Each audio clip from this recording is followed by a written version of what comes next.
Assalomu alaykum. Ichkarilarda bosib bo'lishdi shekilli. Yonyapti-yu, ha. Sheringlar forum qilib berasiz. Hammasini assalomu alaykum. Kirsa bo'ladimi? Ha, shu. Men og'irmi? 100 kilodan oshiqmi? Ya, yuraveraysan. Rosa paytiga kelibmiz-ku, ha. Ashi go'zal. Necha kvadrat? Ichkarida hammi?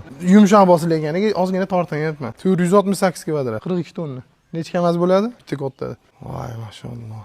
Asali chiqib ketibdi-yu, ha. Bunga endi anu qumlarni yotqizishadimi? Uni ham o'zlaring qilasizlar? Yaxshi bo'ldimi? Rosa issiqda kelganim. Hali issiqda ham ta'siri bo'ladi. Bolalar deyshadi-yu. Farqi yo'q.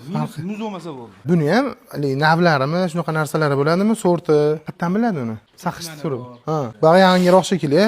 Bu qanaqasida bo'lgan? Bu rossiyskiy biton. Rossiyskiy. Zavod o'zimizga qarashlikda, polka rossiyskiy biton ishlatadi. Hali ko'chib ketadi-yu, u nimadan bo'ladi hali? U ham bitunmi u ham? Ha, u ham bitonmi, hali sifatsizroq. Sifatsiz. Arzon. Bunga ham hali garantiyasi bir narsalar beriladimi? Bo'lmaydi, biz ishimizda boshqa bo'lmagani, u shiforilganda boshqa ko'chib ketishi, Ha. yoki bir yorilib ketishi bo'lsa, Ha. qaytadan ustiga ko'chirib tashlab bosib beradi. Xo'p, telefon nomerlari bor. Instagramingizni ham ulab qo'yaveramiz, a? Pastda Instagramlarni ham ulab qo'yamiz.